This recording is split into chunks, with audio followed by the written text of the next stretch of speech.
কোরআনটা অগোছালো না গোছালো, সাজানো না অসাজানো? সাজানো কিতাব। কোরআনের একটা আয়াত যে সেট করেছেন আল্লাহ তাআলা, আকাশের সূর্য 1 ইঞ্চি কাছে যদি রাখা হতো পৃথিবী জ্বলে পুড়ে ছারখার হয়ে যেত। তারকাগুলো আল্লাহ রাব্বুল আলামিন রেখে দিয়েছেন জায়গা মতো। এক একটা তারকার পরিধি, একটা তারকা এত বড়, এক একটা তারকা আছে ব্যাটেলজি, সুপারনোভা, এই সমস্ত তারকাগুলো যা আছে অসংখ্য তারকা। এক একটা তারকা সূর্যের চাইতে 33 কোটি গুণ বড়। সব কিছু সাজিয়ে রেখেছেন তিনি কে? যায়্যানা সামা আদ-দুনিয়া বিমাসাবিহ। সে আল্লাহ তাআলা কোরআনকে সাজিয়েছেন। কোরআন শরীফের সবচেয়ে বড় সূরা সূরাতুল বাকারা, 286 আয়াত সম্বলিত এই আয়াত, এই বিশাল বড় সূরা 286 আয়াত। 286 এর অর্ধেক কত বলেন তো? 286 এর অর্ধেক কত? 143। আচ্ছা, আপনি কি রাগ করতেছেন নাকি? হুজুর শুনতে আসলাম ওয়াজ, শিখানো অঙ্ক, এটা কেমন কথা? রাগ করতেছেন না তো? একটু প্রশ্ন করলে মনোযোগটা বাড়ে। 143 অঙ্ক জানা দরকার আছে, অঙ্ক না জানলে তো জান্নাত পাওয়া যাবে না। তাআল্লামুল ফারাইদা ফাইন্নাহা নিসফুল ইলমি। ফারায়েজের জ্ঞান অর্জন করো। রাসূল বলেছেন সমস্ত জ্ঞানের অর্ধেক হলো ফারায়েজের জ্ঞান।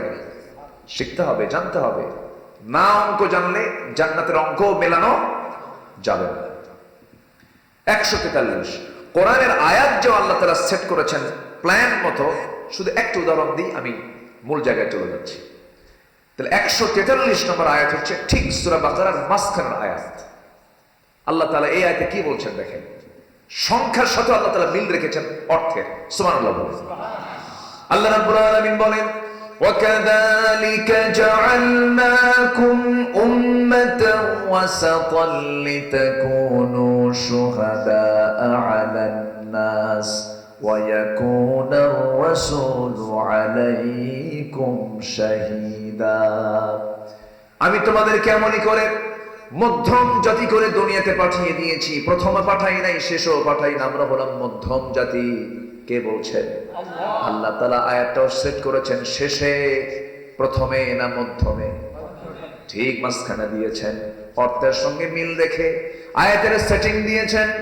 এইরকম করে আপনি হাজারো জায়গা আপনি রেফারেন্স নিতে যাবেন, সব জায়গায় সংখ্যা তত্ত্বের এক অপূর্ব সমন্বয় ঘটেছে কোরআনের ভিতরে। ইন্নী রাআইতু 11 কাওকাবা।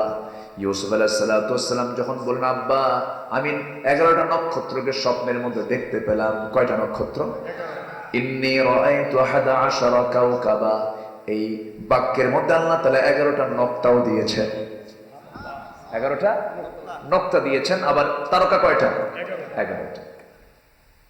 এরকম করে বহু অসংখ্য সংখ্যা তত্ত্বের এক অপূর্ব সমন্বয় ঘটনা এই কিতাব, যার প্রতিটি শব্দ কিতাব, প্রতিটি বাক্য কিতাব, প্রতিটি হরফ কিতাব।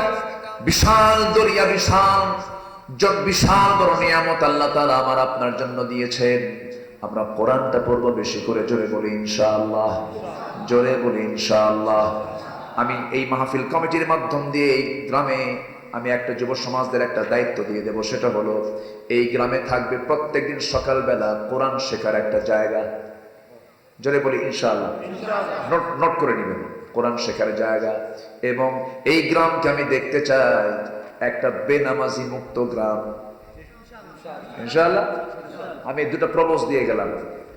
কামান্না এই গ্রামটা হবে বেনামাজি মুক্ত গ্রাম। জোরে বলি ইনশাআল্লাহ, আর জোরে বলি ইনশাআল্লাহ। কাজ করতে হবে প্ল্যান মাফিক। আপনি বাংলাদেশ, আপনি একাই বাংলাদেশ, এটা ভেবে কাজ করতে হবে। আমরা বহু দেখলাম তো, সব দেখা শেষ। আগামীর দেশ আমরা দেখতে চাই কোরআনের দেশ। জোরে বলি ইনশাআল্লাহ, আর জোরে বলি ইনশাআল্লাহ। যে দেশের মানুষ ঘুম থেকে উঠে আজান শোনে এবং আজান শুনেই নামাজ শেষ করে আবার ঘুমের দিকে চলে যায়, সেই দেশে আমরা ইসলাম ছাড়া অন্য কিছু চাই না। আমরা জোরে বলি ইনশাআল্লাহ। সম্মানিত ভাইরা, কিন্তু ইসলামের সমাজের বৈশিষ্ট্য হলো সমাজের মধ্যে পাপ বেশি হবে না নেক আমল বেশি হবে?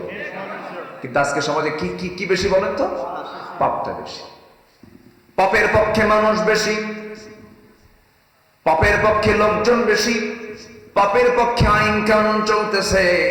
আল্লাহ রাব্বুল আলামিন সেজন্য বলছেন, শোনো, পাপ যদি তুমি করো, সূরা বাকারার 81 এবং 82 নাম্বার 83 নাম্বার আয়াত আমি তেলাওয়াত করেছি, সবাই একটু মনোযোগ দিয়ে শুনবেন। আল্লাহ রাব্বুল আলামিন বলছেন, বালা মান কাসাবা সাইয়্যাতান ওয়া আহাতাত বিহি খাতিআতুহু ফাউলাইকা আসহাবুন নার হুম ফিহা খালিদুন।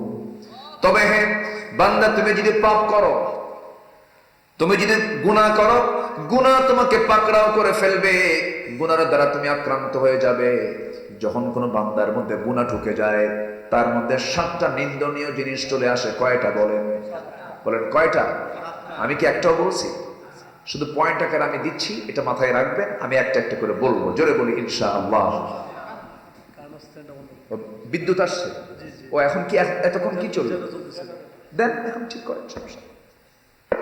হ্যাঁ, ওটা মেশিন তাড়াতাড়ি বন্ধ করে দেয়। ওটার আওয়াজ আমিও খুব বিব্রত মনে হচ্ছে। হ্যাঁ, বন্ধ করে দেন। ওটা মেশিন বন্ধ হয়েছে? আচ্ছা, সম্মানিত ভাইরা, বিদ্যুৎ চলে আসছে, বলি আলহামদুলিল্লাহ। বেশি জোরে বলার দরকার নেই, আবার যেতেও পারে, বলা যায় না। আমরা স্মার্ট তো, আমরা ওভার স্মার্ট হয়ে গেছি, খালি যায় আর আসে, যায় আর আসে। আবার কি শুরু? আচ্ছা, তাহলে পাপ কাজ করলে তার মধ্যে 7টা নিন্দনীয় দিক চলে আসে। কয়টা নিন্দনীয় দিক চলে আসে? 7টা। এতক্ষণ ধরে ওয়াজ করছে 2 জন, একটা মেশিন আর একটা আমি। কি যে একটা আমি আযাবে ছিলাম এতক্ষণ, প্রচন্ড আওয়াজ। এটা আরো দূরে দিতে হয়, কোন ওয়ালের পিছনে দিতে হয়। এই দেখেন এখন শুনশান নীরব একটা পরিবেশ, আলহামদুলিল্লাহ। একটা সাউন্ডকে সুন্দর করার জন্য চতুর্দিকে সাউন্ডকে সাইলেন্ট রাখতে হয়, তাহলে একটা প্রাণবন্ত পরিবেশ চলে আসে। সম্মানিত ভাইরা, তাহলে পাপ আমি যখন করব, আমার মধ্যে কয়টা জিনিস চলে আসবে? 7টা। পাপ আমি করব, পাপ আমাকে ঘেরাও করে ফেলবে। যখন কোন বান্দা পাপ কাজ করে, তখন সে নির্লজ্জ হয়ে যায়। ঘেরাও করে ফেলছে, কিন্তু সে নির্লজ্জ হয়ে যায়, তার মধ্যে কোনো লজ্জা জ্ঞান থাকে না। রাসূল বলেছেন, ইদা লাম তাস্তাহি ফাসনা মা শি'তা। যখন তোমার লজ্জা থাকবে না, তখন তুমি লজ্জাহীন হলে পরে তুমি যা ইচ্ছা তাই করতে পারবে, তোমার মধ্যে কোনো হায়া কাজ করবে না।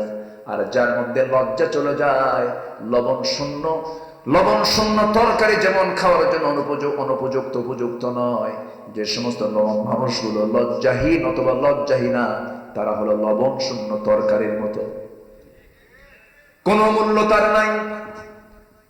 মানুষের হায়া থাকতে হবে। হায়াটা সবচেয়ে বড় একটা গুণ। ইমানদারের সবচেয়ে বড় গুণের মধ্যে একটা গুণ হলো সে লজ্জাশীল হবে, তার মধ্যে শালীনতা থাকবে, তার মধ্যে একটা সুন্দর আচরণ থাকবে, কথার মধ্যে লজ্জা কাজ করবে, আচরণে লজ্জা কাজ করবে, তাকানোতে লজ্জা কাজ করবে। লজ্জাটা হচ্ছে সবচেয়ে গুরুত্বপূর্ণ একটা দিক। যখন কোনো বান্দা পাপ করে, লজ্জা নামক জিনিসটা তার মধ্যে থেকে হেরে যায়, চেহারার সৌন্দর্য নষ্ট হয়ে যায়। নাম্বার 2, চেহারার সৌন্দর্য থাকে না। যে বিড়ি খায়, বিড়ি খাইলে পরে তার চেহারার মধ্যে কোথায় কি ফোটে কন্ত? কি হয়? আল্লাহ ঠোঁট যেটা দিছে, ঠোঁট একদম আল্লাহ উঠায় নেয়, তোর চেহারা বানায় দেবো বিড়ি খোর। কি বানায় দেবো? বিড়ি খোর। সৌন্দর্য নষ্ট হয়ে গেল। পাপ করলে আবার মাহফিল এসে বলে, হুজুর বিড়ি খাওয়া কি জায়েজ নাই? উনি জায়েজের চেষ্টায় আছে। বিড়ি খাওয়া জায়েজ না জায়েজ, এটা হুজুর আগে বলতে পারবে না, ডাক্তার আগে বলতে পারবে না। ডাক্তার যদি না জায়েজ করে, আমি কি জায়েজ করবো? বিড়ি খা, হ্যাঁ? ও জর্দা, ও হুজুরে ধরবেন আপনার, না? ও আচ্ছা, হ্যাঁ। এরা আগুন দিয়ে পুড়ে খায়, আর আরেকটা গ্রুপ হলো ডাইরেক্ট খায়। একই তো জিনিস, পাতা তো একটাই। যে লাউ সেই কদু, তাই না? এটা ঠিক না। যেটা শরীরের জন্য ক্ষতি, ইসলাম কখনো তাকে জায়েজ করবে? বলেন তো, তাকে জায়েজ করবে?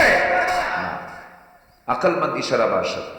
আমি বেশি লম্বায় যাব না, দরকার নেই। কোন নেশার কাছে ইমানদার যেতে পারে? পান খায়া আমার রাসূল যখন মারা যান, দাঁতগুলো মুক্তোর দানার মতো ঝিলিক মারত, এবং মেসওয়াক ছিল তার নবীজির জীবনের শেষ সুন্নাহ, শেষ আমল। আর এমন পান খাওয়া খায়, মানে তার জন্মই হয়েছে পান খাওয়ার জন্য। এরকম আছে না? এরকম আছে না? রাত 3টার দিকে উঠে দেখে চাবাচ্ছে। সবসময় চাবায় কোন প্রাণী? হ্যাঁ, কথা বলেন নাই? এত চাবান কেন? না, মুখটাকে পরিচ্ছন্ন রাখবো আমরা। জোরে বলি ইনশাআল্লাহ, জোরে বলি ইনশাআল্লাহ। রাগ করা যাবে না। রাগ করতেছেন নাকি আপনারা? রাগ করা যাবে না। কেন, কি দরকার? এটা না খেলেও তো হয়। কোন নবী কি খাইছে এগুলো? এরকম পাইছেন কোথায়? আমি কেন যাবো এগুলো থেকে? হ্যাঁ, আপনি পানের রসটা নিতে পারেন। আপনি রসটা খেলে অনেকে বলেছেন এটা ভালো, স্টমাকের জন্য ভালো, ভালো আপনি খেতে পারেন, পানের রস আপনি খেতে পারেন। কিন্তু হাকিমপুরি রহমতুল্লাহ কেন? হ্যাঁ, হাকিমপুরি রহমতুল্লাহ কেন? এটা তো হাকিমপুরি খাওয়া যাবে না, কোনো পুরি টুরি খাওয়া যাবে না। যেটা লিগ্যাল এটা মানতে হবে। আপনি পান খাবেন, পানের চেহারাও কিন্তু আপনার মুখে ফুটে ওঠে, দাঁত বিকৃত হয়ে যায়। কি দাঁত কি ঠিক থাকে? বিকৃত হয়ে যায়। আমার বন্ধুগণ, তামাকের কারণে ক্যান্সার হয়। কি হয়? ওয়ালা তুলকু বিআইদিকুম ইলা তাহলুকা, নিজকে তুমি ধ্বংসের দিকে ঠেলে দিও না। কার কথা? তাহলে এটা কি কম হুকুম? ওয়ালা তুলকু বিআইদিকুম ইলা তাহলুকা, নিজকে ধ্বংসের দিকে ঠেলে দেওয়া যাবে না। যে বিড়ি খায়, বিড়ির চিহ্ন তার ঠোঁটে চলে আসে, পাপ করবে, পাপের চিহ্ন তার চেহারায় ফুটে ওঠে, সৌন্দর্য নষ্ট হয়ে যায়। যে কেউ মদ খায়, মদ খেলে পরে তার চোখটা লাল হয়ে যায়, তাকে দেখলে মানুষ বলে ফেলে এই লোকটা মদারু। ঠিক কিনা বলেন? এটা মদ খায়, তাহলে পাপ করবেন আপনি, পাপ আপনাকে ঘেরাও করে ফেলবে, পাপ আপনাকে অ্যাটাক করে ফেলবে। আল্লাহ তাআলা আয়াতটা কত সুন্দর যুক্তিযুক্ত দেখেন। বালা মান কাসাবা সাইয়্যাতাও ওয়া আহাতাত বিহি খাতিআতুহু, পাপ তোমাকে পাকড়াও করে ফেলবে, তোমাকে ঘেরাও করে ফেলবে। আল্লাহ তাআলা সমস্ত নেশাকে হারাম করে দিয়েছেন। কেন? আল খামরু উম্মুল খাবাইস, পাপ হলো সমস্ত পাপ, মদ হলো সমস্ত পাপের মা, মদ হলো সমস্ত পাপের মা, সব পাপের মা হলো মদ। সে মদ আজকে অ্যাভেলেবল, খুব ইজি ব্যাপার, এটা কোনো বিষয়ই না, দ্যাটস নো ম্যাটার, এটা কোনো প্রবলেমই না। বিয়ের অনুষ্ঠানে একটা মদের বোতল থাকবে, এটা হয়, আছে না?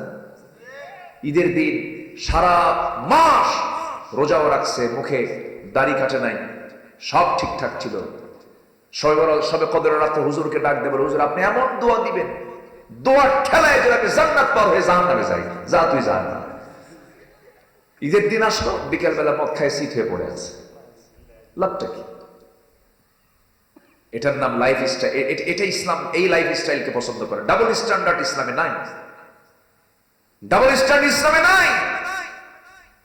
আমার দেশের কিছু অভিনেতা চলে যায় মাঝে মাঝে ওমরায়, যা বলে আমি ওমরায় আসছে, দোয়া করেন আমি যেন ওমরার কাজ সম্পূর্ণ করে দেশে ফিরে যেন সিনেমার বাকি কাজ সম্পূর্ণ করতে পারি। সারা জীবন নাচানাচি কইরা নির্বাচনের আগ দিয়ে মসজিদের মধ্যে মেম্বারে বসে টুপি মাথায় দিয়া পড়ছে, আছে না? আছে না? নাই? এগুলো ডাবল স্ট্যান্ডার্ড, এগুলো চরিত্রহীন লোক, এগুলো কখনো ইমানদার হতে পারে না। কষ্ট পাচ্ছেন নাকি আপনারা? আবার কিছু হুজুরও আছে, সিনেমা হল উদ্বোধন হবে, হুজুরে ডাক দেয়, হুজুর দোয়া করে আল্লাহ এই সিনেমা হলের বরকত দিয়ে দাও। আছে এরকম হুজুর, আছে না নাই? কোথায় যাবেন আপনি? কত যে বিচিত্র। হ্যাঁ, কত শুনবেন, কত দেখবেন, এগুলো আগেও ছিল, এখনো আছে। এগুলোকে নিয়ে আমাকে আপনাকে চলতে হবে, চেষ্টা করতে হবে সমাজ থেকে পাপ কেমন করে দূর করা যায়। এই দায়িত্ব আমাকে কে দিয়েছেন? কে দিয়েছেন? তা'মুরুনা বিল মা'রুফ ওয়া তানহাউনা আনিল মুনকার। এই আয়াতকে আপনি বাদ দিবেন কেমন? যে অন্যায় করে আর যে অন্যায় সহে, অপরাধটা কি দুই রকম না একরকম? সমান অপরাধ। কথা বলতে হবে, মুখ দিয়ে, হাত দিয়ে না পারো মুখ দেখাও, ফালিয়ুগাইয়িরহু বিয়াদিহি, না পারো কি ফাইল্লাম ইস্তাতি'ফা লিসানিহি, জিহ্বা দিয়ে, ফাইলাম ইস্তাগফা বিকলবিহি, অন্তর দিয়ে ঘৃণা করতে হবে। কার অর্ডার? আসতে বলবেন না, কার অর্ডার? আল্লাহর অর্ডার। মদকে আল্লাহ তাআলা কেন হারাম করলেন? মদের হারাম হওয়ার এক নাম্বার কারণ, বহুবিধ কারণ আছে। এক নাম্বার কারণ হলো মদ্যপান করলে পরে সে সুস্থ না অসুস্থ? কোন দিকের অসুস্থ বলেন? তাল না মাতাল? তাল না মাতাল? সমস্ত গন্ডগোল হয়ে গিয়ে শুরুতে কোথায় গিয়ে গন্ডগোল হয়? হেড অফিস, মস্তিষ্কে সমস্যা। মাথা যদি গন্ডগোল হয়ে যায়, চরম সমস্যা। মাতালের জন্য আল্লাহ রাব্বুল আলামিন মদকে হারাম করে দিয়েছেন, নেশাকে হারাম করে দিয়েছেন। ইন্নামাল খামরু ওয়াল মাইসিরু ওয়াল আনসাবু ওয়াল আজলাম রিজসুম মিন আমালিশ শাইতান ফাজতানিবুহু। জোরে বলুন আল্লাহু আকবার। আল্লাহ তাআলা ১৫০০ বছর আগে মদকে শয়তানের কাম বলেছেন, শয়তানের কাজ বলে অভিহিত করেছেন। মদ যে সমস্ত পাপের মা, একটা উদাহরণ দিলে স্পষ্ট হয়ে যাবে। কোন এক আল্লাহওয়ালার বসবাস ছিল একটা নগরে। সেই নগরে একজন জঘন্য নারীর বসবাস ছিল। সেই জঘন্য পতিতা নারী হাজারো যুবকের, হাজারো পুরুষের জীবন নষ্ট করে দিয়েছিল। সে চিন্তা করলো, জীবনে বহু পুরুষের জীবন নষ্ট করেছি, এই আল্লাহওয়ালাকে টার্গেট করলাম।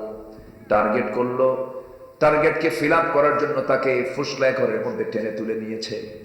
ঘরের মধ্যে টেনে তুলে নিয়ে এবার বলছে, আল্লাহর ওলি তুমি এই নগরের, তুমি আমাকে চিনো না হয়তো, আমি বললাম এই নগরের একজন পতিতা নারী।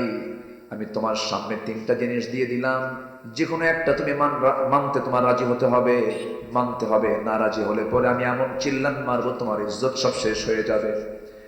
এই পেঁচে ফেলায় দিয়ে বলতেছে, শোনো আল্লাহর ওলি, নাম্বার 1, এই যে মদের বোতলটা দিলাম, মদের বোতল থেকে তোমাকে মদ্যপান করতে হবে। তা যদি না পান করো, নাম্বার 2 অপশন হলো আমার সঙ্গে জেনা করতে হবে। তা যদি না পারো, এই যে একটা শিশু দাঁড়ায় আছে, এই শিশুকে তোমার হত্যা করতে হবে। এই 3টার যে কোনো একটা তোমার করতে হবে। সঙ্গে সঙ্গে আল্লাহওয়ালা মনে মনে চিন্তা করে, কেমন করে এই 3টা কাজ করবো আমি? খুন তো প্রশ্নই আসে না, খুন তো প্রশ্নই আসে না। কাতলুন নাফস, কাতলুন নাফস মানে তাকে ও তার উপরে হত্যার বিধান কোনো ক্রমেই তো সম্ভব নয়। নাম্বার 2 হলো জেনা। জেনা করলে তো ঈমান থাকে না, ঈমানটা নষ্ট হয়ে যায়। মদের বোতল, এটাও হারাম কাজ, এটাও তো সমস্ত পাপের মা। কি করি? চিন্তা করলেন, কিন্তু অপেক্ষাকৃত মনে করলেন তিনি জেনার চাইতে, খুনের চাইতে অন্তত মদের বোতলটা হাতে নেই। ছোট মনে করে মদের বোতল যখন হাতে নিয়েছেন, মদের বোতল হাতে নিয়ে যখন এক ঢোক মেরে দিয়েছে, হেড অফিস কি এখন বলেন? গন্ডগোল। মাথা তো ঠিক নাই। যখন মানুষ মাতাল হয়ে যায়, ওই আল্লাহওয়ালা মাতাল হয়ে গেল, সঙ্গে সঙ্গে জেনাও হলো, সঙ্গে সঙ্গে খুনও হয়ে গেল। আল খামরু উম্মুল খাবাইস, মদ যে সমস্ত পাপের মা। মদ আছে যেখানে জেনা আছে সেখানে, জেনা আছে যেখানে খুন আছে সেখানে, ঠিক কিনা? আল্লাহ তাআলা কত আগে এগুলোর ক্ষতির দিকগুলো তুলে ধরেছেন, কিন্তু আজ এই সমস্ত বিষয়ে যখন আমরা কথা বলতে যাই, তখন আমরা দোষী হয়ে যাই, অপরাধী হয়ে যাই। আমরা তখন মৌলবাদী হয়ে যাই, কট্টরপন্থী হয়ে যাই, ধর্মান্ধ হয়ে যাই। আমাদেরকে ধর্মান্ধ বলে গালিগালাজ দেয়। আমরা তো ধর্মের ব্যাপারে কি আমাদের অন্ধ হতে হবে না? ধর্ম মানতে হবে কি নিজের মতো করে, না ধর্মের মতো করে? ইসলাম মানতে হবে কি আমার মতো করে, না ইসলামের মতো করে? তাহলে এখানে তো অন্ধই হতে হবে। ওরা ধর্মান্ধ বলে গালি দেবে, আমরা শুনবো। ইসলাম মানবো আমরা উদার ভাবে না কট্টর ভাবে?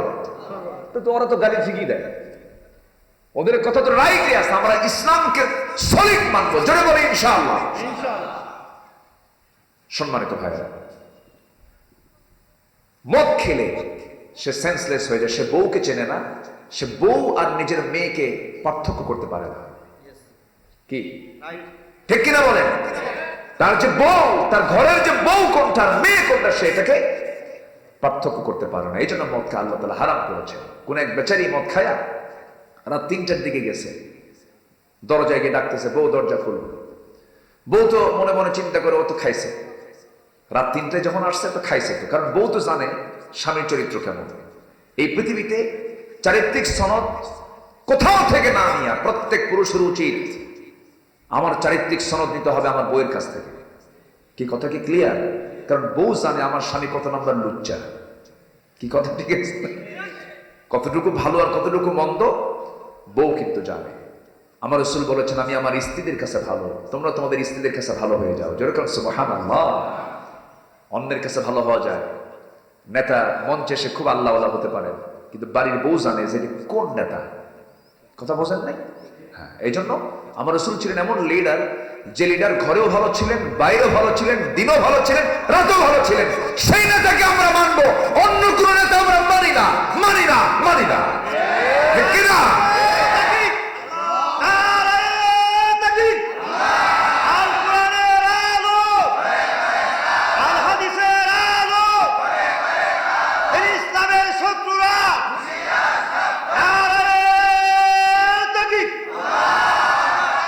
আল্লাহ কবুল করুন।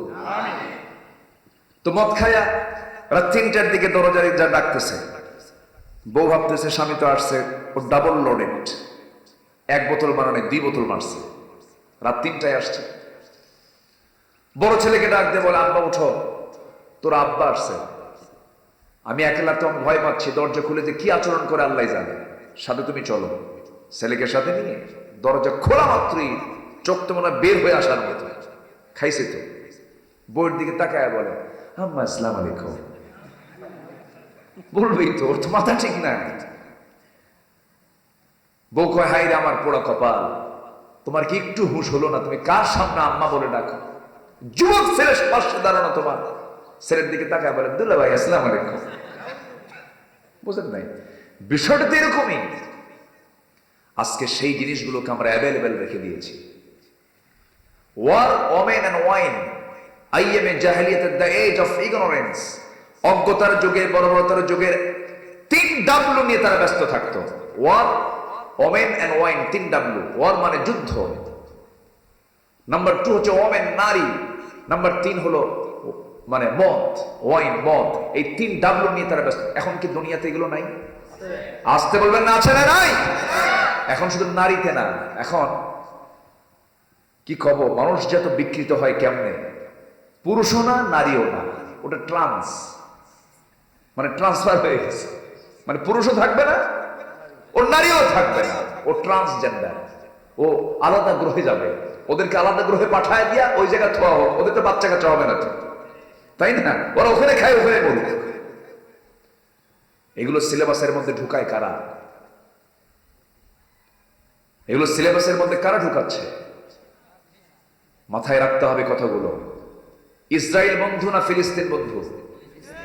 আমার বন্ধু কারা? আমার ভাই কারা? আমার শত্রু কারা? এতে কোনো সন্দেহ আছে নাকি? এটা কি আমার কথা না আল্লাহর কথা? কোনদিন কোনদিন ইহুদি নাসারা মুসলমানদের বন্ধু হতে পারে? কার কথা? আল্লাহর কথা। অথচ ক্লাস 10 এর, ক্লাস 9 এর সামাজিক বিজ্ঞান বইয়ের ভিতরে ফিলিস্তিনের মানচিত্র না দেখায়া ইসরায়েলের মানচিত্র দেখানো হলো কেন? কেন? সম্মানিত ভাইয়েরা, আজকে সমকামিতাকে প্রমোট করা হচ্ছে। আজকে ভার্সিটির ভিতরে নোংরামি ঢুকানো হয়ে গেছে। সমকামিতা একটা মহামারী আকার ধারণ করতে পারে আমার দেশে, এমন চিত্রায়িত করার চেষ্টা করছে পার্শ্ববর্তী দেশ, প্রতিবেশী আমাদের কি রাষ্ট্র আল্লাহ জানে, আমাদের কি বন্ধু নাকি আল্লাহ জানে, যাই হোক। কিন্তু তারা তো ইমানদার না, তাই না? তারা কি ইমানদার? সত্যি করে বলেন, তারা কি ইমানদার? তারা কি ইমানদার না? তারা কি মুমিন না মুশরিক? আল্লাহর ভাষায় তারা কি মুমিন না মুশরিক? মুশরিক। তাদের কালচার, তাদের চিন্তা, তাদের চেতনার সাথে আমাদের কোন চেতনার মিল থাকতে পারে? পার্শ্ববর্তী দেশ ইন্ডিয়াতে সমকামিতার আইনকে তারা চূড়ান্ত করে নিয়েছে প্রায়। আমেরিকা, ইউরোপের বহু দেশে পুরুষে বিয়ে জায়েজ। হ্যাঁ, নারীতে আসক্ত হচ্ছে আজকে, যা সম্পূর্ণ প্রকৃতি বিরুদ্ধ কাজ। প্রকৃতির কাজ হলো, ন্যাচারাল কাজ হলো, পুরুষের প্রতি নারী আকৃষ্ট হবে, নারীর প্রতি পুরুষ আকৃষ্ট হবে। এটা প্রকৃতি, এটা ন্যাচারাল বিষয়। আল্লাহ তাআলা এটাকে জায়েজ বলেছেন, বৈধ শরীয়ত মেনে নিয়ে করে ফেলো। আমার বান্দা পৃথিবীতে আসবে এই সম্পর্কের মধ্য দিয়ে। কিন্তু পুরুষে পুরুষের সম্পর্ক, নারীতে নারীদের সম্পর্কের মধ্য দিয়ে মানব জন্ম পৃথিবীতে আসার কি কোনো সম্ভাবনা আছে? তো এই সম্পর্ক কি কখনো জায়েজ হতে পারে? বলেন, হতে পারে জায়েজ? ইংল্যান্ডের প্রেজেন্ট প্রাইম মিনিস্টার ঋষি সুনাক, ভারতীয় বংশোদ্ভূত, এই বেচারা অন্য ধর্মের হওয়ার পর তার একটা কথা আমার খুব ভালো লাগছে। উনি স্ট্যাটাস দিয়েছেন, উনি বলেছেন সমকামিতার ব্যাপারে, a man is a man, a woman is a woman, that's just a common sense. এটা বোঝার জন্য কি একটা পুরুষ একটা নারী, এটা বোঝার জন্য বুদ্ধিজীবী হওয়া লাগে না, এটা কমন সেন্স যথেষ্ট, ঠিক কিনা? কমন সেন্স যথেষ্ট। অথচ আজকে এগুলোর পিছনে লেগে থাকে আমার দেশেও কিছু ধ্বজভঙ্গ আছে না নাই? কিছু বদমাইশ আছে না নাই? আমরা এগুলো সফল হতে দেব না, জোরে বলি ইনশাআল্লাহ। আমরা যার যার অবস্থান থেকে আমরা এগুলোর বিরুদ্ধে প্রতিরোধ করব, জোরে বলি ইনশাআল্লাহ। নিজেকে ভাববো আমি একটা বাংলাদেশ, ঠিক কিনা বলেন?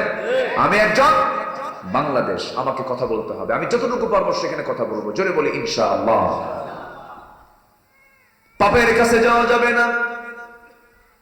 যখন কোন বান্দা পাপ করে ফেলবে তার মধ্যে 7টা নিন্দনীয় জিনিস চলে আসবে। আমি 2টা বলেছি, একটা হলো নির্লজ্জ হয়ে যাবে সে, নাম্বার 2 হলো সে সৌন্দর্য হারিয়ে ফেলবে, তার চেহারার মধ্যে কোনো সৌন্দর্য থাকবে না, নষ্ট হয়ে যাবে। নাম্বার 3 হলো সে রোগাক্রান্ত হয়ে পড়বে, নতুন নতুন রোগ, এইচআইভি রোগ। এটা কি আগে কখনো ছিল নাকি বলেন? ছিল না। সিফিলিস, গনোরিয়া, এই যে বড় বড় রোগগুলো গোটা পৃথিবীতে মহামারী আকার ধারণ করেছে। যে সমাজে পাপ বেড়ে যাবে সেই সমাজে রোগও বাড়বে। কার কথা? আসতে বলবেন না, কার কথা? আল্লাহর কথা। পাপের কাছে আমরা যাব না। আল্লাহ তাআলা সবাইকে পাপ মুক্ত জীবন গড়ার তৌফিক দান করুন। জোরে বলি আল্লাহুম্মা আমিন। আরো জোরে আল্লাহুম্মা আমিন। রাগ করতেছেন নাকি আপনারা? সময় এখনো আছে, আজান পড়তে এখনো আধা ঘন্টা সময় আছে। সময় দিবেন তো? রাজি আছেন তো? আব্দুল আউয়াল ভাই, হ্যাঁ আব্দুল আউয়াল ভাই না? জি, আমি ভাবছিলাম মনে হয় এটা কি গ্রামের নাম? এটা কামান না? আমি ভাবছি যে এলেঙ্গার সাথে হবে। আমি দেরি করতেছি, আমি এলেঙ্গায় নামাজ পড়েছি, জামাতে নামাজ পড়লাম, ভাবলাম যে হুজুর এলেঙ্গা থেকে খুব কাছেই হবে। আমার আব্দুল আউয়াল ভাই, আমি এলেঙ্গা আসছি, আমি ভাবছিলাম ওখানে নামাজও পড়ছি, আমি জোরে ভাবলাম যে কাছেই তো, নামাজটা পড়েই যাই, কিন্তু ঢুকে আর খুঁজে পাই না। আস্তে আস্তে বেশ ভিতরে চলে আসছি, তো আসতে একটু বিলম্ব হলো। আমি এসেছি আগে, অবশ্যই এলাকায় আমি আগে চলে আসছি, কিন্তু ওই যে মানে ভাবছি কাছে, এখানে আস্তে আস্তে দেরি হয়ে গেছে। তো যতটুকু কথা আমরা শুনবো এবং শুনলাম, আমরা আমল করবো তো নাকি? জোরে বলি ইনশাআল্লাহ। আরো জোরে বলি ইনশাআল্লাহ। আচ্ছা, এখন প্রশ্ন হলো, এই যে অন্যায়গুলো হচ্ছে, পাপগুলো হচ্ছে, এগুলো সমাজ থেকে উৎখাত করার উপায়টা কি? উপায় বের করে দিয়েছেন মুহাম্মদ সাল্লাল্লাহু। আচ্ছা, উপায় আমি বের করলাম কিন্তু সফল হলাম না, এটার জন্য কি আমার পুরস্কার নাই? আসতে বলে পুরস্কার নাই? এলাকায় নদী আছে কিনা বলেন? আচ্ছা, বন্যা হয় না? আচ্ছা, বন্যার কারণে কি ধান নষ্ট হয়ে যায় না? আচ্ছা, কোন কিষান কি মনে করে যে বন্যা আসে ধানই লাগাবো না, এরকম চিন্তা করে না? ধান আগে লাগায়, ধান লাগায় চিন্তা করে বন্যা আসুক আর না আসুক, আমি চাষি, আমার দায়িত্ব হলো কি? ধান লাগানো।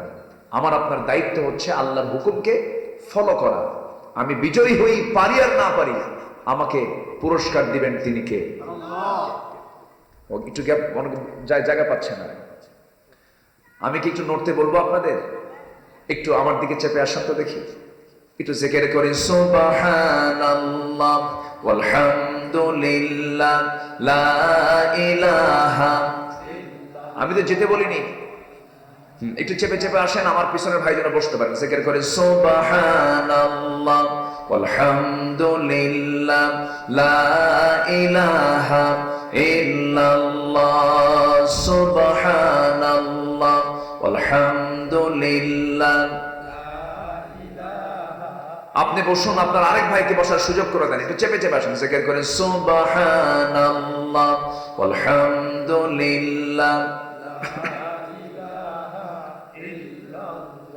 লা ইলাহা ইল্লাল্লাহু মুহাম্মাদুর রাসূলুল্লাহ সাল্লাল্লাহু আলাইহি ওয়াসাল্লাম। আমার বন্ধুগণ, যে বিষয়টা আমরা একটু শেষ করে ফেলি, পাপ যখন করব আমার মধ্যে 7টা নিন্দনীয় জিনিস চলে আসবে। নাম্বার 1 হলো সে নির্লজ্জ হবে, সৌন্দর্য হারিয়ে ফেলবে, রোগাক্রান্ত হয়ে পড়বে। নাম্বার 4 হলো সে রিজিক শূন্য হবে, অথবা হাজার হাজার কোটি টাকার মালিক হবে কিন্তু কোনো বরকত থাকবে না। কি থাকবে না? বরকত থাকবে না। এরকম আছে না? আছে না? নাই? আচ্ছা, গ্রামের লোক বেশি খায় না শহরের লোক বেশি খায়? ভালো করে বলবেন। গ্রামের লোক বেশি খায় না? আচ্ছা, তাহলে শহরের লোক কি ধনী কম না ধনী বেশি? ধনী বেশি, কিন্তু খায় বেশি গ্রামের লোক। আচ্ছা, শহরের মানুষ যখন খেতে বসে তখন কি তারা বড় কোনো প্লেট নিয়ে বসে? ছোট্ট একটা প্লেট নিয়ে বসে, তার তলা নাই, ফাঁকা, মানে ফ্ল্যাট, মানে ফাঁকিবাজি প্লেট। ডাল খাওয়ার কোনো উপায় নেই। ছোট্ট একটা প্লেটে ডাক্তার বলে দিছে 2টা রুটির বেশি না, 3টা খাইলি ইনসুলিন। কথা বোঝেন নাই? আচ্ছা, ব্লাড সুগার বেড়ে যাবে, এটা খাওয়া যাবে না, এটা খাওয়া যাবে না, খালি না না না। এই যে দেখেন না, চলে গেছে।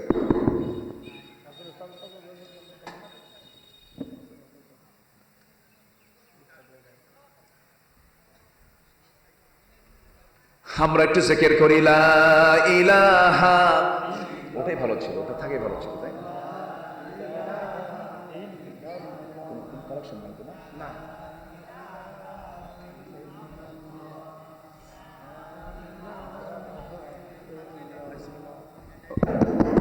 চলে আসছে, কারেন্ট চলে আসছে। দেন দেন, দিয়ে দেন, দিয়ে দেন।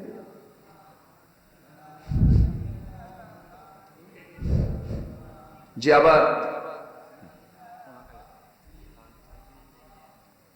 আবার বিদ্যুৎ চলে আসছে। জি, বলি আলহামদুলিল্লাহ।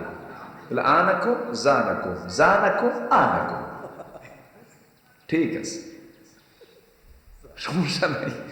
আচ্ছা, তাহলে গ্রামের লোক বেশি খায় কিন্তু তারা সম্পদের মালিক শহরের মানুষের মতো না। আর শহরের মানুষ হাজার হাজার কোটি টাকা শুধু ব্যাংকে পড়ে আছে কিন্তু খাওয়ার কোনো কায়দা নাই। গ্রামের লোক যখন বসে তখন কি প্লেট নিয়ে বসে না, ডিশ নিয়ে বসে। এত বড় একটা ডিশ নিয়ে বসে, গামলা নিয়ে বসে, একদম বোল নিয়ে বসে। 1 কেজি ভাত খায় একসাথে। খাওয়ার পর যখন বলা হয় খাইছো কেমন, আরেক বাটি হলে ভালো হয়। আমি কি ভুল বলতেছি? খাচ্ছে। আমার বন্ধুগণ, নিয়ামত সবাই পায় না। ওই হাজার হাজার কোটি টাকার অবৈধ মালিক দেখবেন বাড়িতে গিয়ে শান্তি নাই। গত 2 বছর আগের কথা, ধানমন্ডির একজন বুড়ো মানুষ, তার জামাই বড় একজন নায়ক, নায়কের জামা, নায়কের শ্বশুর রাত্রিবেলা ফেসবুক লাইভে এসে নিজের লাইসেন্স ওলা পিস্তল দিয়া ফেসবুক লাইভে এসে মাথার ভিতরে 2-3টা পিস্তল দিয়ে গুলি করে নিজে সুইসাইড করে দুনিয়া থেকে বিদায় হয়ে চলে গেল। সে বলল, আমার ছেলে আছে, আমার মেয়ে আছে, আমার বউ আছে, আমার জামাইরা আছে, আমার সব আছে, কিন্তু আমার মনে কোনো শান্তি নেই, সবে আমাকে ফাঁকি মারছে, মরে গেলাম। সব আছে তার, সব ছিল তার, কিন্তু সুইসাইড করে যে দুনিয়া থেকে বিদায় হলো, কিন্তু কিছুই ছিল না। সব ছিল কিন্তু আসল জিনিস হলো ঈমান ছিল না, দিন ছিল না। যদি কোনো পরিবারের সব দুনিয়ার সব কিছু থাকলো কিন্তু যদি কোরআন না থাকে, ঈমান যদি না থাকে, ওই পরিবারটা হয়ে যায় জাহান্নামের টুকরা। কোথাও আপনি শান্তি পাবেন না। কিন্তু আপনি যখন ঘর বাড়িতে যখন শুরু করবেন ফজরের সময় থেকে, সন্তানদের রুমে রুমে ডাক দিবেন, সালাত সালাত, ওঠো, নামাজ নামাজ। বউকে বলে দিবেন, ওঠো, নামাজে দাঁড়াও, তোমার হাতের রান্না আমি খেতে পারি কিন্তু তোমাকে নামাজি হতে হবে। দেখবেন বাড়ির প্রত্যেকটা মানুষ যদি নামাজি হয়ে যায়, কোরআন তেলাওয়াত দিয়ে যদি বাড়ির সমস্ত কাজ যদি শুরু হয়ে যায়, আল্লাহর কসম করে বলি, ওই বাড়ির রহমত থেকে কোনোদিন ওই বান্দারা নিরাশ হবে না। জোরে করেন সুবহানাল্লাহ। কোরআন দিয়ে আমাদের জীবনটা করতে হবে, পরিবারটা করতে হবে। পাপ থেকে বাঁচার জন্য কোরআন ছাড়া কোনো উপায় নাই। আমার বন্ধুগণ, অত বড় শিক্ষিত হলাম, কোরআন জানলাম না, কোনো লাভ নাই।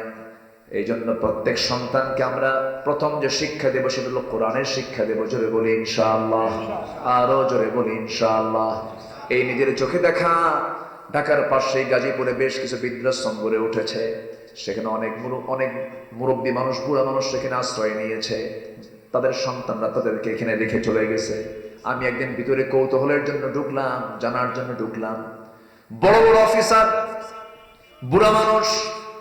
আমি বললাম, ও মুরব্বী, আপনি এই বুড়া মানুষ সেই জায়গায় কেন? আপনার কি ছেলে মেয়ে নাই? বলতেছে, হুজুর ছেলে মেয়ে সব আছে, খুব ব্যস্ত তারা, আমাদের দেখার কোনো সময় নাই। এখানে রেখে গেছে, মাসে মাসে টাকা দেয়, এখানে আমরা থাকি। কিন্তু আল্লাহ কি মাসে মাসে টাকা দিতে বলেছেন না সেবা করতে বলেছেন? কি করতে বলেছেন? সেবা করতে বলেছেন। এই পৃথিবীতে সবচেয়ে বেশি দাম ইসলাম দিয়েছে বুড়া মানুষকে, বাপ মাকে। জোরে কর সুবহানাল্লাহ। আমেরিকায় যান, বুড়াদের কোনো দাম নাই, ওদেরকে ওইরকম বৃদ্ধাশ্রমে রেখে আসে। কিন্তু ইসলাম এমন একটি দিনের নাম, সবচেয়ে দাম বেশি বুড়া মানুষের। আল্লাহু আকবার বলে। কোন মা বাবা বুড়া অবস্থায় যদি সন্তানের খেদমতের দ্বারা যদি খেদমত থেকে যদি বঞ্চিত হয়ে যায়, তার নামাজ, তার রোজা, তার কোন ইবাদত আল্লাহর দরবারে মঞ্জুর হবে না। বাপ মা এত একটা গুরুত্বপূর্ণ বিষয়। এই শিক্ষাগুলো আপনার সন্তানকে যদি না দেন, বুড়ো বয়স আপনার অবস্থা কি হতে পারে বলে? এই জন্য সন্তানকে দ্বীনের শিক্ষা দিতে হবে, আমরা দেব। জোরে বলি ইনশাআল্লাহ। সন্তানের হাতে আপনি চোখ বন্ধ করে কোরআন তুলে দিবেন, সন্তানকে পাহারা দেওয়ার জন্য কারো লাগবে না, কোরআন আপনার সন্তানকে পাহারা দেবে। কোনো টেনশন করবেন না। রিজিকের দায়িত্ব কার? অনেকে বলে যে কি করে খাবে, কি চিন্তা। দেখেন, বান্দা হলো আল্লাহ, ওদিকে চিন্তা করে বান্দা। বান্দা রিজিকের দায়িত্ব কার? আসতে বলবেন না, কার? আল্লাহ। কোনো টেনশন করা যাবে না। আমাকে আপনাকে দেখবেন কে? আমাকে আপনাকে দেখেন কে? আল্লাহ দেখেন। আমার বন্ধুগণ, আল্লাহ তাআলা নিচে আবার আরেক জায়গায় বলছেন, ওয়ামান আ'রাদা আন যিকরি ফাইন্না লাহু মাঈশাতান দানকা ওয়া নাহশুরুহু ইয়াওমাল কিয়ামাতি আ'মা ক্বালা রাব্বি লিমা হাশারতানি আ'মা ওয়া ক্বাদ কুনতু বাসীরা। আল্লাহ নিজে বলছেন, যে সমস্ত বান্দাগুলো আমার জিকিরি থেকে, আমার কোরআন থেকে নিজেকে গুটিয়ে রাখবে, আমি তার দুনিয়ার জীবনকে সংকীর্ণ করে দেব। সে শান্তি পাবে না, একাকী শান্তি পাবে না। বাড়িতে ঢুকবে, বউ আরেকটার সঙ্গে লাইন মারে। মেয়ের ঘরের দিকে যাবে, মেয়ের ঘরের বালিশ টান দিয়ে দেখবে ইয়াবার ট্যাবলেট। ছেলের বালিশ টান দিয়ে দেখবে পিস্তল। বলবে, এই রিপন, আমার ছেলে হয়ে তোর হাতে পিস্তল কেন? তোর ঘরে পিস্তল কেন? ছেলে যখন দেখলো আমার বাপ দেখে ফেলছে পিস্তলটা হাতে নিয়ে, বাবার মাথায় ঠেকিয়ে বলবে, বেশি বেশি কথা বলিস না, খাইয়া ফেলাম। কি ঠিক আছে না? এগুলো আছে না নাই বলেন? এগুলি হয়ে যাবে। আল্লাহ বলছেন, বান্দারে আমার জিকির কর, আমার কোরআন পড়, পরিবারকে কোরআন দিয়ে সাজা, সমাজ থেকে কোরআন দিয়ে সাজা। সমাজটা জান্নাতের টুকরা হয়ে যাবে। আমি আল্লাহ নিজে ওয়াদা করছি, লাফাতাহনা আলাইহিম বারাকাতিন মিনাস সামাই ওয়াল আরদ। আসমান জমিনের সমস্ত বরকতগুলো আমি, সব দরজাগুলো আমি আল্লাহ খুলে দেব। জোরে বলি সুবহানাল্লাহ। আমার বন্ধুগণ, তবে হ্যাঁ, এই জাগতিক জীবনে চলতে গেলে কিছু পাপ হয়ে যেতে পারে, কিছু পাপ হয়ে যেতে পারে। এইখানে যারা বসে আছেন, যত ভাই, যত মা বোন আজকের মাহফিলে আসছেন, কেউ কি বুকে হাত দিয়ে বলবেন আমার কোনো পাপ নাই? কেউ কি বলতে পারবেন? কেউ কি বলতে পারবেন? সবার জীবনে পাপ আছে না নাই? কিন্তু পাপের একটা লিমিট থাকতে হবে। অনেকে পাপ করে আবার গর্ব করে, জানো আমি এটা করছি। আছে না, এরকম আছে না? তুমি জানো, একদম সাংবাদিকের ডাক দিয়া কয়, জানো আমি এই ক্যাম্পাসে 100টা সেঞ্চুরি করছি। আছে না এরকম রেকর্ড? আছে না? আছে না? জাহাঙ্গীরনগর ইউনিভার্সিটির ঘটনা তো অনেকেই জানেন। মানিক, কি মানিক দেখেন, ধর্ষণের সেঞ্চুরি করে সাংবাদিক ডাক দিয়ে মিষ্টি খাওয়ালো, আমার আজকে সেঞ্চুরি পূরণ হলো, আমি 100 নারীকে ধর্ষণ করেছি। চিন্তা করেন, এমন জাতীয় ধর্ষণের সেঞ্চুরি করে যারা সংবাদ সম্মেলন করে, তাদের শাস্তি কি হওয়া উচিত ছিল? অথচ শাস্তি দেওয়া হলো কি? শাস্তি হলো দুষ্টু ছেলে, এগুলো করতে নেই। কথা বোঝেন না? এই হলো তার ফলাফল। ধর্ষণ করে কারা আর মামলা খায় কারা? আসতে কোন কেন জোরে কোন ঠিক কিনা? কারা মামলা খায়? পাখিটাকে আমরা হারিয়ে ফেলেছি, কোরআনের পাখিকে আমরা হারিয়ে ফেলেছি। ধর্ষণের মামলা তার বিরুদ্ধে মানে? সম্মানিত ভাইয়েরা, সম্মানিত বন্ধুগণ, চুপ থাকলে আরো বেকায়দা বেশি হবে। ইমাম ইবনে তাইমিয়া রাহিমাহুল্লাহ দামেস্কের জেলখানায় ঘরের মধ্যে তিনি বসে আছেন, জেলখানার সেই সেলের মধ্যে বসা। জেল সুপার এসে কাঁদে, জেল সুপার এসে বলে, হুজুর কোন উপায় নাই, কোন উপায় নাই হুজুর, আমরা তো হুকুমের গোলাম, আপনার কোনো দোষ নাই। কিন্তু হুজুর একটা প্রশ্ন, এই যে আমরা নিরুপায় হয়ে এগুলো করছি, আমাদের কি নাজাত হবে না? ইমাম ইবনে তাইমিয়া মুস্কা হাসি মেরে বললেন, জেল সুপার নাজাত পেতে চাও? তোমাদের মতো ব্যক্তির কারণে জালিমরা জুলুম করার সুযোগ পায়। কিসের হুকুমের গোলাম? যে কাজ করতে গিয়ে আমার ঈমান প্রশ্নবিদ্ধ হবে, যেই কাজে অংশগ্রহণ করতে গিয়ে আমার ঈমান বিপন্ন হয়ে যাবে, সেই সমস্ত কাজের মুখে আমরা থুতু মারি, ঠিক কিনা? কেউ কথা বলবে না, তাহলে কথা বলবে কে? আমাকে কথা বলার জন্য বলে দিয়েছেন কে? ইত্তাকুল্লাহা ওয়া কুলু কাওলান সাদীদা, সোজা কথা বলো, ইউসলিহ লাকুম আমালুকুম, তোমার আমলগুলো আল্লাহ তাআলা ইসলাহ করে দিবেন। জোরে কান সুবহানাল্লাহ। সম্মানিত ভাইরা, পাপ হতে পারে, কিন্তু পাপ করে গর্ব করা যাবে না। পাপ করে যারা গর্ব করে তারা কি ঈমানদার না জালিম? তারা পাপী। তারা পাপের কথা কাউকে বলতেও হয় না। আমি পাপ করেছি, আবার পাপ আবার ট্রান্সফার করে, জানিস আমি না ওই অকালটা করছি। পাপ করলে পাপের খবর বলতে হবে একমাত্র কাকে? আসতে বলবেন না কাকে? যখন সে পাপ করছে তখন এই পাপটাকে গোপন করেছেন কে? আল্লাহ গোপন করছেন না? তা আল্লাহ গোপন করছেন, তুই আবার বলে বেড়াস কেন? পাপ হয়ে গেছে হঠাৎ করে, সোজা আল্লাহকে বলতে হবে, আল্লাহ আমার এই ভুলটা হয়ে গেছে, আল্লাহ তুমি আমাকে মাফ করে দাও। আপনি কাউকে বলবেন না, আল্লাহ আমার এই ভুলটা হয়ে গেছে, আল্লাহ তুমি আর আমি, তুমি আর আমি, আর কেউ নাই এখানে, আল্লাহ মাফ করে দাও। আল্লাহ মাফ করে দিবেন। জোরে কান সুবহানাল্লাহ। আল্লাহ বান্দার মনের খবর তো জানেন। কোন একটা ভুল হয়ে গেছে আপনার জীবনে, আল্লাহ বলেন, বান্দারে আমি তোকে কত ভালোবাসি, পৃথিবীর কেউ আমার মতো তোকে ভালোবাসবে না, ভালোবাসে না। তুই আমার দিকে 1 হাত আগাবি, আমি তোর দিকে 10 হাত আগাবো। হাদিস, এটা হাদিস। ইদা তাকাররাবাল আবদু ইলাইয়া, যখন কোন বান্দা আমার দিকে 1 হাত আগায়, আমি তার দিকে 10 হাত আগাই। যখন কোন বান্দা আমার দিকে হেঁটে হেঁটে আসে, আমি তার দিকে দৌড়া দৌড়া যাই। আল্লাহ বলেন, আলা বিল মুস্তাগফিরিন ফাগফির লাহ, কোন ক্ষমা প্রার্থী আছো আমার কাছে ক্ষমা চাও, আমি শেষ রাতের দিকে আমি তোমাকে মাফ করার জন্য 7 আকাশ থেকে প্রথম আকাশে চলে আসি। ফিস সামাইদ দুনিয়া, দুনিয়ার আকাশে আল্লাহ তাআলা আসে। 7 আকাশ কোথায় আর দুনিয়ার আকাশটা কোথায়, কত দূর থেকে আল্লাহ আসেন আমাকে মাফ করার জন্য। জোরে বলেন সুবহানাল্লাহ। সে আল্লাহ বলছেন, বান্দার আমি তোর জন্য আসমানের দরজা খুলবো, আমার আয়াতকে তুই মেনে নিবি, আর আমার আয়াতকে মানবি না, আমি তোর জন্য আসমানের দরজাই খুলবো না। আল্লাহ কত দূর আছে দেখেন।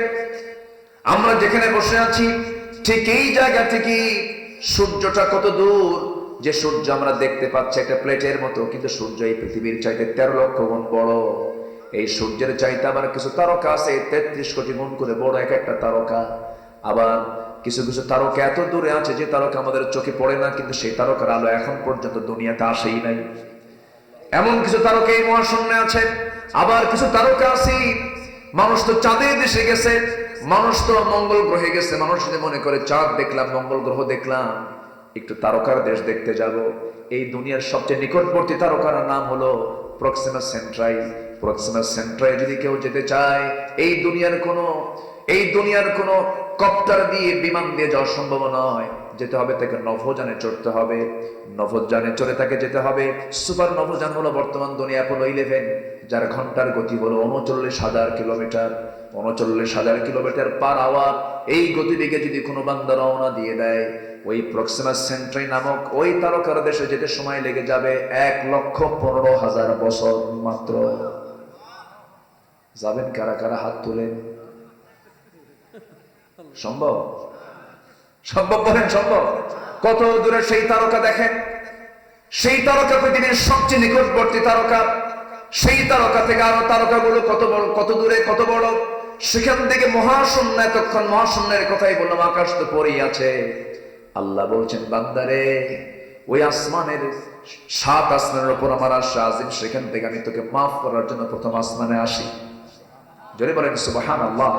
কিন্তু বান্দা একটা কথা জেনে রাখবি, আল্লাহ বলছেন সূরাতুল আরাফ আয়াত নাম্বার 40, ইন্নাল্লাযীনা কাযযাবু বিআয়াতিনা ওয়াস্তাকবারু আনহা লা তুফাত্তাহু লাহুম আবওয়াবুস সামা ওয়ালা ইয়াদখুলুনাল জান্নাহ হাত্তা ইয়ালিজাল জামালু ফি সাম্মিল খিয়াত ওয়া কাযালিকা নাজজিল মুজরিমিন। আল্লাহ বলছেন, যে সমস্ত বান্দাগুলো আমার আয়াতকে মিথ্যা প্রতিপন্ন করবে, ওয়াস্তাকবারু, অহংকার দেখাবে, লা তুফাত্তাহু লাহুম আবওয়াবুস সামা, এই আয়াতটা আমাকে চরম ভয়ের মধ্যে ফেলে দেয়। আল্লাহ কি পরিমাণ রেগে গেছেন। আল্লাহ বলছেন, যারা আমার আয়াতকে মিথ্যা করবে, মিথ্যা প্রতিপন্ন করবে, আমি তার জন্য আসমানের দরজাই খুলবো না, আসমানের দরজাই খুলবো না। তারা কখনো জান্নাতে প্রবেশ করবে না। বা দেখেন এক্সাম্পলটা দেখেন, আল্লাহ বলছেন, শোন বান্দা, সুয়ের ছিদ্র পথে একটা উট প্রবেশ যেমন অসম্ভব, এই সমস্ত বান্দার জন্য আমার জান্নাতে যাওয়া তেমনই অসম্ভব। আল্লাহ কি পরিমাণ রেগে গিয়ে এই কথাটা বলেছে। আমার বন্ধুগণ, এই জন্য আল্লাহর কালাম থেকে দূরে থাকা যাবে না। দুনিয়ার জাগতিক জীবনে চলতে গিয়ে পাপ হয়তো হয়ে যেতে পারে।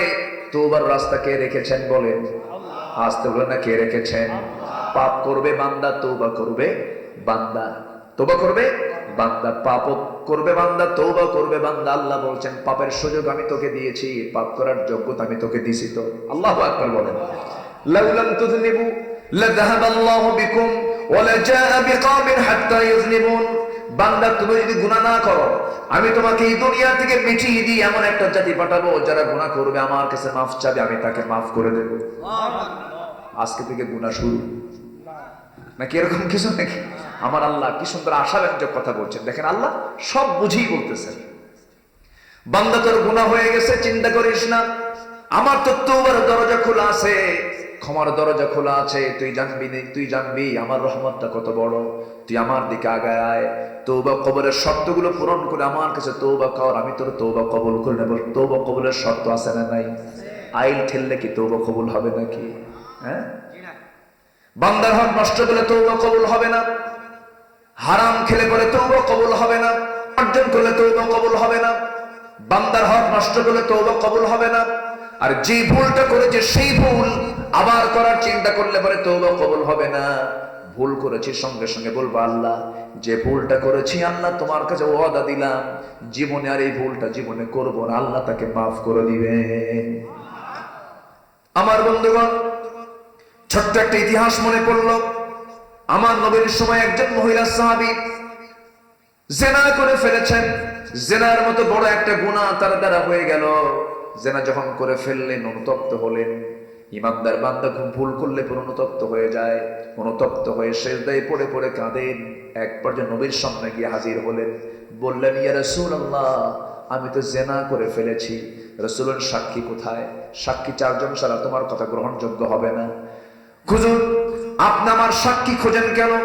আমি তো নিজেই সাক্ষী, আমি নিজে জেনা করেছি, সাক্ষীর কোনো প্রয়োজন নাই।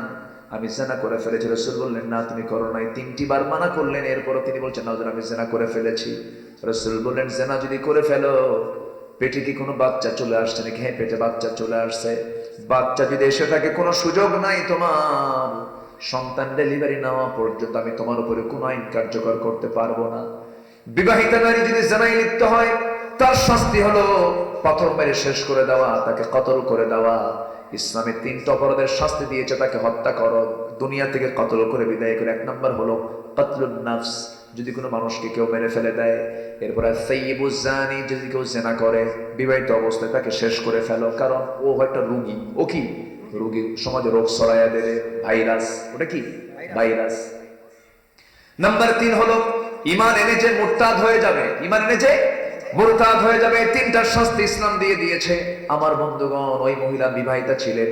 রাসূল বলেন, মহিলা চলে যাও, বাড়িতে যাও। কেন হুজুর, শাস্তি দিবেন না আমারে? না, সন্তানটা তো কোনো দোষ করে নাই, সন্তানটা ডেলিভারি হয়ে যাক। হুজুর, আমি যদি আগে মরে যাই তাহলে তো আমি জিনাকারীর কাতারে দাঁড় হব আল্লাহর আদালতে। রাসূল বলেন, মহিলা চিন্তা করো না, যাও যাও, আমি তোমার জন্য দোয়া করে দিলাম। আসামিকে পাঠায় দিলেন বাড়িতে, জেলখানায় রাখলেন না। কারণ আসামির মধ্যে ভয় আছে কার? আসতে বলবেন না কার? আর আমার দেশের জেলখানা থেকে আসামি পালায়, ঠিক আছে? আমার নবীজি পাঠায় দিলেন। 9 মাস চলে গেল, সন্তান ডেলিভারি হয়ে গেল। সন্তান ডেলিভারি হওয়ার 2 দিন 3 দিন 4 দিন পর নয়, মাত্র 1 দিন পর নবীর কাছে হাজির হয়ে গেছেন মহিলা। হুজুর, শাস্তিটা দিয়ে দেন, আমি তো শাস্তির অপেক্ষার প্রহর গুনছি। রাসূল বললেন, ও মহিলা, সন্তান যে ডেলিভারি হয়েছে, জীবিত না মৃত? হুজুর, সন্তান তো জীবিত রেখে আসছি। আমার রাসূল বলেন, হাউলাইনি কামিলাইন, 2 বছর তোমাকে পার করতে হবে, সন্তানকে দুধ খাওয়াতে হবে। যাও, সন্তানের হক তোমার দুধে আছে, তোমার স্তনে আছে, আল্লাহ তোমাকে দিয়েছে এই দায়িত্ব, যাও। মহিলা বলছেন, ইয়া রাসূলুল্লাহ, আমি কোনদিন শাস্তি নিয়ে, জিনার শাস্তি দুনিয়াতে নিয়ে আল্লাহর সামনে আমি নিষ্পাপ হয়ে যেতে চাই, আসামি হয়ে ফিরতে চাই না। রাসূল বলেন, না, তুমি চলে যাও। মহিলা চলে গেলেন। আবার সন্তানকে 6 মাসের মাথায় টোটালি দুধ বন্ধ করে, সন্তানকে 6 মাসের মাথায় করে করে নিয়ে এসে নবীর সামনে হাজির হয়ে বলছেন, হুজুর, এই যে সন্তান দুধ খাওয়া ছেড়ে দিয়ে অন্য খাবার খাওয়া শিখেছে, আপনি আজকে আমাকে তৃতীয়বারের মতো ফেরত দিবেন না, আপনি আমার উপর আইনটা কার্যকর করে দেন। রাসূল বললেন, মহিলা, সন্তানটা আমার হাতে তুলে দাও। সন্তান নবীর হাতে তুলে নিলেন। সাহাবায়ে কেরামকে লক্ষ্য করে বললেন, ও সাহাবীরা, এই যে সন্তান আমার হাতে দেখতে পাচ্ছ, এই সন্তানের যে লালন পালনের দায়িত্ব যে বান্দা গ্রহণ করবে, আমি রাসূল এবং ওই ব্যক্তি ফাইয়া ফিল জান্নাতি কাহাতাইন, 2 নখের দূরত্ব অবস্থান করব। সাহাবায়ে কেরাম কিছু দৌড় মেরে সে সন্তানকে নিয়ে চলে গেলেন। রাসূল বলেন, মহিলাকে নিয়ে যাও, উন্মুক্ত মরু প্রান্তরে বুক পর্যন্ত পুঁতে রেখে পাথর মেরে শেষ করে দাও। ফারজুমুহুমা নাকালাম মিনাল্লাহ, পাথর মেরে দাও। কার বিধান? আল্লাহর বিধান। আসতে বলবেন না, কার বিধান? এই বিধান যদি চালু থাকে, সমাজে কোনো জেনা থাকবে? থাকবে জেনা? এই হুকুমটা হচ্ছে একাকি নয়, একটা শহরের মূল পয়েন্টে, ধরুন পল্টনের মোড়ে, গুলিস্তানের একদম মূল পয়েন্টে, একদম মূল পয়েন্টে, যেখানে জনগণের অংশগ্রহণ যেখানে সবচাইতে বেশি হবে, ঠিক সেই পয়েন্টে আল্লাহ বলছেন, এই শাস্তি কার্যকর করো। দেখুক, দেখবে, জানবে, আইনকে শ্রদ্ধা জানিয়ে সেই পাপের দিকে যাবে। আমার নবীজি অর্ডার দিলেন, মহিলাকে নিয়ে যাওয়া হবে, পর্দার নিয়ম রক্ষা করে পাথর মারা হচ্ছে। ওই মহিলা সাহাবী যখন তাকে পাথর মারা হলো, সাইয়েদনা আলী পাথর যখন মারছিলেন, কয়েক ফোঁটা ওই মহিলার গায়ে রক্ত এসে ফিনকি দিয়ে আলীর ঘাতে লাগলো। নাসিকা কুঞ্চিত করলেন, নাক শিকায়া তুললেন, ভর্ৎসনা করলেন। নবীর কাছে গিয়ে এই কথার পুনরাবৃত্তি করে বলছেন, হুজুর, ওই জানাকারী মহিলার নাপাক রক্ত আমার গায়ে এসে লেগেছিল যখন পাথর মারছিলাম। রাসূল কেঁদে উঠে বললেন, ও আলী, তুমি কার রক্তকে নাপাক রক্ত বলো? আমি তো মহিলাকে চিনি, আমি তো মহিলাকে বুঝি। কার রক্তকে তুমি নাপাক রক্ত বলতেছো? ওই মহিলার রক্ত জমিনে স্পর্শ হওয়ার পূর্বে আল্লাহ তাআলা তাকে জান্নাতের মেহমান বানায় নিয়েছে। জোরে বলে সুবহানাল্লাহ, আরো জোরে বলে সুবহানাল্লাহ। আমার বন্ধুগণ, পাপী কি কখনো ঘৃণা করব না? আমরা পাপকে আমরা ঘৃণা করতে পারি, কিন্তু পাপীকে ঘৃণা করা, আল্লাহ কাকে কখন কেমন করে মাফ করবেন আপনি নিজেও বুঝবেন না। আল্লাহ বেঈমানকে ঈমান দিয়ে দুনিয়া থেকে বিদায় দিয়ে দেন, আবার ঈমানদারকে বেঈমান করে দুনিয়া থেকে বিদায় করে দেন। কখনো অহংকার দেখানো যাবে না। বহু অলির অলিত্ব চলে গেছে, বহু বুজুর্গের বুজুর্গি চলে গেছে। আমার বন্ধুগণ, আমার নবীজি বলেছেন, আলী, তুমি যা বলেছো বলেছো, আর বলতে যেও না। ওই মহিলার জানাজার আয়োজন করো। ওই মহিলার জানাজার দায়িত্ব আমি কাউকে দেব না, আমি রাসূল নিজেই তার জানাজার দায়িত্ব গ্রহণ করে নিলাম। নবীজি জানাজার ময়দানে হাজির। নবীজি জানাজা শুরু করে দিবেন, এমন সময় দেখলেন সাহাবায়ে কেরাম জানাজা শেষ হয়ে গেছে। নবীর দিকে তাকায় আমার রাসূল কাদা কাদা কণ্ঠে বলছেন, সাহাবীরা, ও আমার সাহাবীরা, এই মহিলা কিছুক্ষণ আগে যারা জানাজা হয়ে গেল, এই মহিলার সম্পর্কে তোমাদের কি ধারণা জানি না। এই মহিলা তার জীবনের শেষ সময় পর্যন্ত যে পরিমাণ তওবা করেছে, যে পরিমাণ চোখের পানি ফেলে ফেলে কেঁদেছে, এই মহিলার যদি তওবা যদি মদিনার ৭০ জন গুনাহগারদের মাঝে যদি বন্টন করে দেওয়া হতো, প্রত্যেকের গুনাহ মাফ করে আল্লাহ তাআলা প্রত্যেককেই জান্নাতের মেহমান বানাইয়া নিতে। আমার ভাইরা, এই জন্য আমরা সবচেয়ে কাছে বানাবো, আমরা বন্ধু বানাবো কাকে বলেন? আসতে বলবেন না কাকে? আমার আপনার জীবনের ১ নম্বর বন্ধুকে, ১ নম্বর বন্ধুকে আল্লাহ। যার আল্লাহ আছে তার কোনো কিছু লাগে? আল্লাহ রাব্বুল আলামিন সুন্দর করে বলছেন তোমার বন্ধু হবে ৩ জন। ইন্নামা ওয়ালিয়্যুকুমুল্লাহু ওয়া রাসূলুহু ওয়াল্লাযীনা আমানুল্লাযীনা ইউকিমুনাস সালাহ ওয়া ইউতুনাস যাকাতা ওয়া হুম রাকিউন। জোরে বলুন আল্লাহু আকবার। সূরাতুল মাইদা ৫৫ নম্বর আয়াত। তোমাদের বন্ধু হলো ১ নম্বর তোমার আল্লাহ, নাম্বার ২ হলো তোমার রাসূল, নাম্বার ৩ হচ্ছে সেই সমস্ত ঈমানদার যারা নামাজ পড়ে, নামাজ কায়েম করে, যাকাত আদায় করে এবং আল্লাহ রাসূলের আনুগত্য করে। আল্লাহু আকবার। আমার দেশে বহু ঈমানদার আছে, ঈমান আলী, নামই ঈমান আলী, নামাজ পড়ে না। আছে না নাই? নাম হলো রমজান আলী, রমজান মাসে দুপুরবেলা ভাত খায়। আছে না নাই? নাম হলো বাদশা মিয়া, ভিক্ষা করে বেড়ায়। নাম কি রাখছে? বাদশা মিয়া। নাম হলো হিম্মত আলী, সাইকেলের চাকা বাসুলি সিট হয়ে পড়ে। নাম হলো আতর আলী। নাম কি? গোটা গায়ে গাজার গন্ধ। কিসের গন্ধ কম? তো এই জন্য নাম দিয়ে তো কাম হবে না, আমার কাম থাকতে হবে। কাম থাকলে আমার ইমান কাজে আসবে। আমাদের আমলওয়ালা ইমান আনার তৌফিক দান করুন। জোরে বলি আল্লাহুম্মা আমিন। নাম্বার ২ আয়াতের দিকে যাচ্ছে, ওয়াল্লাযীনা আমানু ওয়া আমিলুস সলিহাত। ঈমান যারা আনবে, আমল যারা করবে। আমলওয়ালা ঈমান। কি ওয়ালা ঈমান? আমলওয়ালা। আমলহীন ঈমান কাজে আসবে না, ঈমানহীন আমল কাজে আসবে না। দুটোই দরকার। যেখানে ঈমানের কথা সেখানে কিসের কথা? আমলের কথা। আজান মনে হচ্ছে না, শেষ করে দিতে হবে। আলোচনা চলুক, প্রয়োজন আজকে নামাজ থাক। নামাজ পড়বেন তো? এত সুন্দর মানুষ আপনারা। আমি তো প্রথমে হতাশ হয়েছিলাম যে লোকজন কোথায়, কিন্তু আপনারা যে এরকম চালাকটা তো বুঝে নাই, পড়ে গেছে সব। জি আলহামদুলিল্লাহ বলেন। তাও দিনের বেলা, আজকে অফিস ডে, কিন্তু আজকে একটা অফিস ডে। দিনের বেলা যারা আসছেন তারা নিয়ত করে জিহাদ করে মাহফিল আসছে। বলি আলহামদুলিল্লাহ। আমার মনে এটা যদি কোনো অফ ডে হতো, শুক্রবার হতো অথবা অফ ডে হতো, আমার মনে হয় এখানে জায়গা হতো না, অনেকে আসতে পারে না। যাই হোক, আল্লাহ তাআলা আপনাদের অংশগ্রহণকে কবুল করুন। আমরা সবাই ৫ ওয়াক্ত নামাজ পড়ি তো নাকি? ৫ ওয়াক্ত নামাজ পড়বেন কারা কারা? হাত তুলে দেখেন তো দেখি।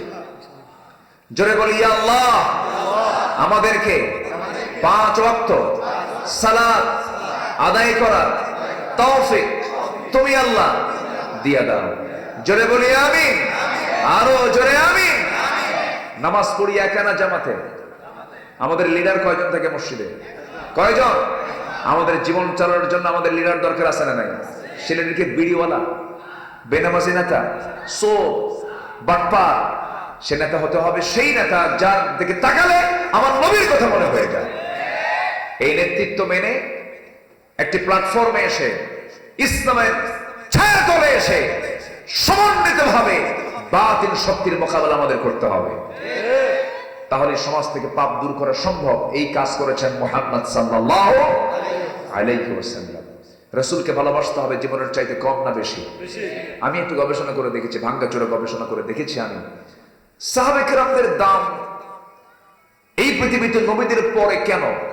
এর ১ নম্বর কারণ আমার কাছে যেটা মনে হয় সেটা হলো, সাহাবীরা লিগালি, শক্তির অর্থে তারা তাদের জীবনের চাইতে রাসূলকে বেশি ভালোবাসতেন। আমরা, রাসূল বলেছেন তোমরা কখনো পরিপূর্ণ ঈমানদার হতে পারবে না যতক্ষণ না আমি তোমাদের চাইতে, তোমার জীবনের চাইতে, তোমাদের সকল মানুষের চাইতে আমি বেশি ভালোবাসার প্রিয়পাত্র না হব। কিন্তু আমরা এটা বলি, কিন্তু বুকে হাত দিয়ে যদি আমি এটা বলতে পারি যে হ্যাঁ আমার জীবনের চাইতে আমি রাসূলকে বেশি ভালোবাসি, তাহলে আমার ঈমানটা পরিপূর্ণ। যেরকম আলহামদুলিল্লাহ, যেরকম আলহামদুলিল্লাহ। কিন্তু আমার সংশয় লাগে কখন জানেন? গোটা পৃথিবীর দ্বিতীয় বৃহত্তম মুসলিম জনপদ বাংলাদেশে যখন কিছু নাস্তিক কুলাঙ্গার ব্লগাররা যখন নবীর বিরুদ্ধে কথা বলে, আছে না নাই বলেন? এই সাহসগুলো কেন পাচ্ছে জানেন? আমরা যদি সত্যিকার অর্থে রাসূলকে যদি জীবনের চাইতে বেশি ভালোবাসতাম, একটা কুলাঙ্গার মুখ উচ্চারণ করে এই জাতীয় কথা বলতে পারতো না। তখন মনে হয় কি জানেন, আমি আসামি, আমি রাসূলকে ভালোবাসতে পারিনি। সাইয়েদনা ওমর ফারুক ইনস্ট্যান্ট রায় দিয়েছেন, নবীর বিচার পছন্দ হয়নি, ওমর সানি বিচার করো, দ্বিতীয় বিচার তুমি করো। ওমর, রাসূলের বিচার পছন্দ, রাসূলের বিচার পছন্দ হয়নি, আচ্ছা থাম। ভিতরে গেছেন, হাতে কি নিয়েছেন? কোনো কথা নেই, একদম সবার মধ্যে একদম গর্দান যেতে মেরে দিয়েছেন। রাসূল বললেন, ওমর তুমি তো ভুল করে ফেললা, একটা মানুষকে মেরে ফেললা তুমি। হুজুর আমি আপনাকে আমার চাইতে আপনাকে বেশি ভালোবাসি। আয়াত নাজিল হয়ে গেছে, হে রাসূল ওমর যা করেছে রাইট করেছে। জোরে বলেন সুবহানাল্লাহ। সম্মানিত ভাইরা, এরকম ইতিহাস কিন্তু ভারতবর্ষ আছে, অনেক লম্বা লম্বা কথা আছে। একজন কাঠ মিস্ত্রি, ভারতের একজন কাঠ মিস্ত্রি রাসূলকে গালি দিয়েছিল, এই জন্য তাকে মেরে ফেলছে। গোটা ভারতবর্ষ আন্দোলন হয়েছে। তাকে শুধু বলেছিল, তুমি বলো যে আমি যখন তাকে মারি আমার সেন্স ঠিক ছিল না, বলো তুমি। কেন? আমি রাসূলকে মহব্বত করেছি, আমি সব জ্ঞানে আমি তাকে রাসূলের শত্রু মনে করে আমি তাকে দুনিয়া থেকে বিদায় করে দিয়েছি। সম্মানিত ভাইরা, এখনো রাসূলকে ভালোবাসার মানুষ আছে না নাই? সব সাহাবী রাসূলকে জীবনের চাইতে বেশি ভালোবেসেছেন। একজন সাহাবীর কথা চট করে আমার মনে পড়লো, বলি কিন্তু নামাজ আজান হয়ে গেলে যারা নামাজি তাদের মধ্যে একটা ছটফটানি শুরু হয়ে যায়, একটা ছটফট ভাব শুরু হয়ে যায়। আমার মনে হয় যতটুকু বলেছি আমরা বলি আলহামদুলিল্লাহ। সবার বাড়িতে মা বোন আছে না নাই? আল্লাহ তুমি মা বোনদেরকে দিন মেনে চলার তৌফিক দাও।